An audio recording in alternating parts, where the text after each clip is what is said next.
Chapter 1. That dirty, rotten cheater. I lower my binoculars and swap them for a camera. A moment like this needs some megapixel proof. The lens zooms closer and closer on my target. I shove my way farther into the bushes of the Truman City Park and aim toward the old tennis court, where the loser twines himself around a girl who is definitely not his girlfriend.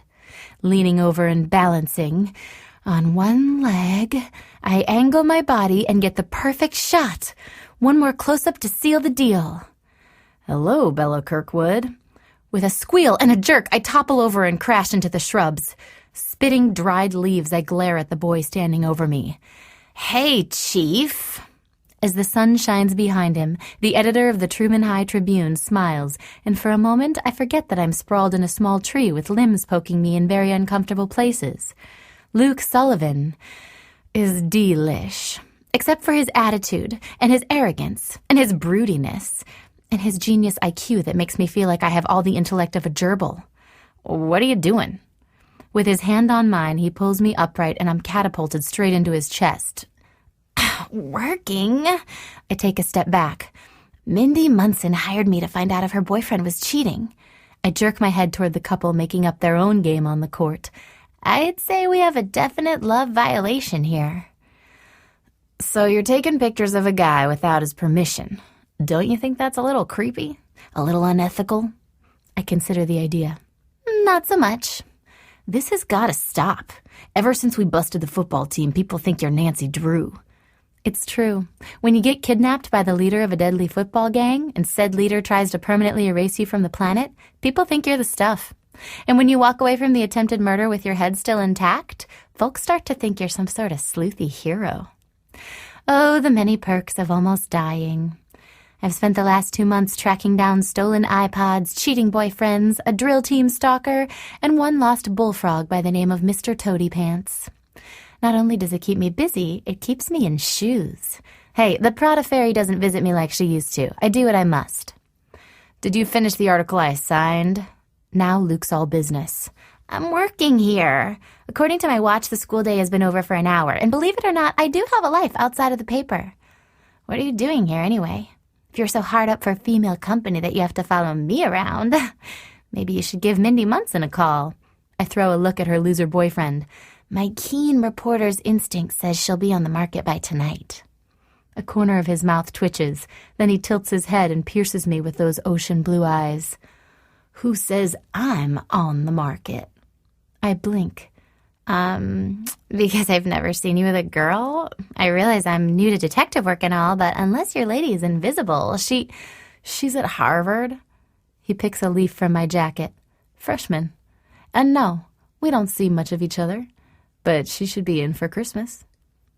Why do I suddenly feel like a deflated balloon? "You never mentioned her." He grins, revealing perfectly straight teeth.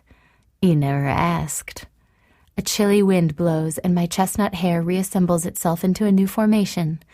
Luke reaches out and tucks a wayward strand back into place, his finger sliding across my ear. "Get that shot!" I jump as a flash explodes in my face. As 3 men surround us, Luke pushes me behind his back. A squatty man sporting a Donald Trump comb-over steps forward. "Can we get another one of you and your boyfriend?" I peek around Luke. "What? Who are you?" I shove Luke's protective hands away and plant a fist at my hip. "And this isn't my boyfriend." Why am I explaining here? "Doesn't matter. Just move in closer. These will be great promo shots." "Drop the camera and leave her alone." Luke steps toward the guy. The boy may be tall and wiry, but he's a beast on the soccer field, so he's got some muscles on that frame. "We need just a few more pics of the girl. Maybe you two could huddle up again?" I gasp. "We were not huddled up!" Though we have kissed once, but it was just to escape the deranged football players. I barely remember it. Just a dim, faded, totally hot memory. Donald Trump snaps another picture. "I don't know who you are, but how dare you spy on me and take my picture without permission?" Luke quirks a dark brow my way, then returns a stare to Mr. Combover. "Who are you?" The short man shoves his card in Luke's hand. "Marv Noblitz. I work for WWT." "Who?" No clue what that is. Luke studies the card. "World Wrestling Television?" Though it's a vague fog swirling in my mind, I feel trouble beginning to take shape. I think you might be looking for my stepdad. He's known as Captain Iron Jack on the amateur wrestling circuit, but I just call him Stepdaddy Spandex. We're looking for the entire family. A horror movie's soundtrack begins to play at full volume in my head, the kind of tune that pounds out right before things get ugly and the fake blood spews. Look, Mr. Noblitz, Jake's the wrestler. Whatever you're working on, I didn't sign up for it. It's a reality show. Pile driver of dreams, he chuckles. And you didn't have to sign up. Your stepdad did that for you. Huh? My brain tingles with dread. Get ready, kid. He pulls out a cigar and sticks it in his mouth. Hope you're prepared to live your life in front of millions, because we're going to follow you and your family for months. You'll barely take a tinkle that won't be there with a camera. I stand there mute, frozen. Luke pats me on the back, his face grim. Looks like Hollywood's knocking on your door. I sigh and close my eyes. Yeah, well, somebody needs to tell Hollywood. Bella Kirkwood is not at home. Chapter 2. With a camera crew on my tail, I speed through downtown, blaze through some dirt roads, and lose them with a couple of detours near Old Man Peterson's farm. It will buy me at least a few minutes. I barely put my lime green VW bug in park before I leap out, oblivious to the biting December chill. Mother! Ever since my mom moved us from Manhattan to marry her factory-working wrestler wannabe, life has been nuts, at best. But this is going too far. Mom! Touring the house, I find her, Jake, and my little stepbrother Robbie in our newly remodeled kitchen. Laughing, like life is fine. Mom cuts into a roll of cookie dough. Hey, sweetie, Her knife freezes. What's wrong? Oh, the list. It's too long. I try to break it down. Jake, wrestler, reality show, surprise, cameras, me. Then I just wail. Mom runs to me and pulls me into a seat. Calm down, Bella. How do you know about that? My mouth drops. The question is, why didn't I know sooner? Like, before I got all Britney Speared with the camera crew. Let the record show I totally had underwear on. Well, a few months ago, I saw on TV where they were scouting for 10 wrestlers for a reality show. So I sent in Jake's application. Jake's arm slinks around my mom. We had a 1 in a million shot of making it. My laugh is bitter. With your luck with the odds, I wish you'd bought a lotto ticket instead. Your camera crew should be here any minute. Jake lets out a shout, then grabs my mom and twirls her around the kitchen. My 6-year-old stepbrother takes the opportunity to run circles around them, his Superman cape flying behind. Their whooping happiness makes me want to hurl. Okay, so maybe most girls would think it would be nifty cool to have a camera crew in your house and be on TV once a week, but not me.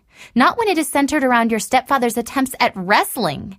The head of our household will be seen shirtless, in spandex, and a pirate costume. He says, "Arr," for crying out loud.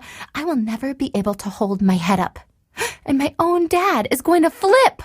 Though he's been a guest commentator on E! News a lot as a plastic surgeon to the stars, he's never been able to get his own show. And now my stepdad gets on TV just for doing a really good body slam.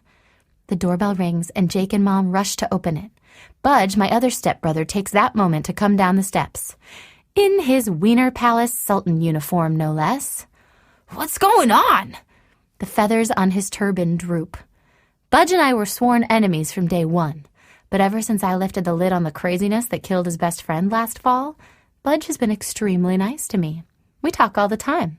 Like last week, he said, "Hey, moron, can you pass the milk?" That's some good progress. You'd better call the Wiener Palace and tell them you'll be late. I jerk my thumb toward the 3 men standing in the entryway. You're not even going to believe this. Your dad's been selected to be on a wrestling reality show, and we're part of the deal. Basically, our lives will be on TV for millions to see. No privacy, no control over their manipulative editing. The entire world watching our every move. Budge shakes his head. Dude, that is humiliating, embarrassing, and intrusive? Cool. He scratches his red fro. I want to be on TV. Chicks love stars. This is going to be awesome. Awesomely horrible. An hour later, we're all stuffed into our outdated 1970s living room. I sit on one end of the orange couch beside a beaming Mom and Jake. So, I think we've got everything settled. Just have your management look over the contract and give me a call. Mr. Noblitz shakes Jake's giant hand. I need to talk to my family first, my stepdad says. I'll let you know what we decide. When the door shuts on Mr. Noblitz, Jake gets down to business. Why don't we pray about this? He reaches for my mom's hand. She reaches for Robbie's. Budge and I stare at each other. Fine. I clasp his wrist with two of my fingers and bow my head. At Jake's amen, Mom begins. This is an amazing opportunity. My stepdad beams. Jillian's right. This could take me straight to the top in professional wrestling. But it's going to be an invasion for all of us. Who cares? Budge says. I'm in. Me too. Robbie squirts invisible Spider-Man webs across the room. Though he leans towards Superman, my stepbrother likes to incorporate all superheroes in his daily routine. Bella? Mom asks. What else can I say? I am not totally thrilled about this, but okay. While my mother throws an impromptu party downstairs, I steal away to my room and shut the door on all the madness. God, I know this is great for Jake's career, but what about me? What could possibly be the purpose in all this? Oh, sure, our family could be a witness to the wrestling community, but couldn't we just send them some tracts? I fall back onto my bed and stare at the ceiling. My cat Moxie bounds onto my stomach and butts my chin with her face. My phone rings and I answer without even looking at it. My life just got flushed down the toilet. Bella speaking. Familiar laughter fills my ear. Belle? I sit up. No, it couldn't be. He wouldn't dare. Bella, you there? He did. My rat-fink cheater ex-boyfriend called me. What do you want, Hunter? Don't hang up. I just want to talk. So talk. Wow. I've missed that sweet voice. Hunter, did you need something? Seconds of silence. I miss you. He laughs. I'm totally blowing this. I just wanted to talk to you again. I miss, hanging out. I miss us. Really? Every time I miss us, I think about you all kissy-faced with my best friend. That was just a moment of insanity. I was lonely when you left New York. Me and I were over. We were never anything to begin with. Oh, okay. That makes it all better. Well, thanks for calling and telling me that. Gotta go. Wait! He sighs into the phone. I picture him in his room, running his hands through his thick hair. I know I said too much. Look, Belle, I just want to be friends again. You have every right to hate me. I don't hate you. I wish rabid pigs would carry you away, but there's no hate. I have something else to tell you. Oh, boy. I have, a disease. Ew! Well, that's what you get for being such a male hoe. Not that kind of disease. This is more serious. It's not good. What? Okay, cancel the pigs. Are you gonna be okay? It's treatable, but it's gonna be a long haul and nothing is certain. Belle, it's really important that I make everything right in my life. Hunter, I forgive you. We've gone over this. It's not enough. I close my eyes and breathe. Fine. Whatever you need, Hunter. I'm here. I was hoping you'd say that. I'll see you tomorrow. Tomorrow? Bella, I'm in Oklahoma.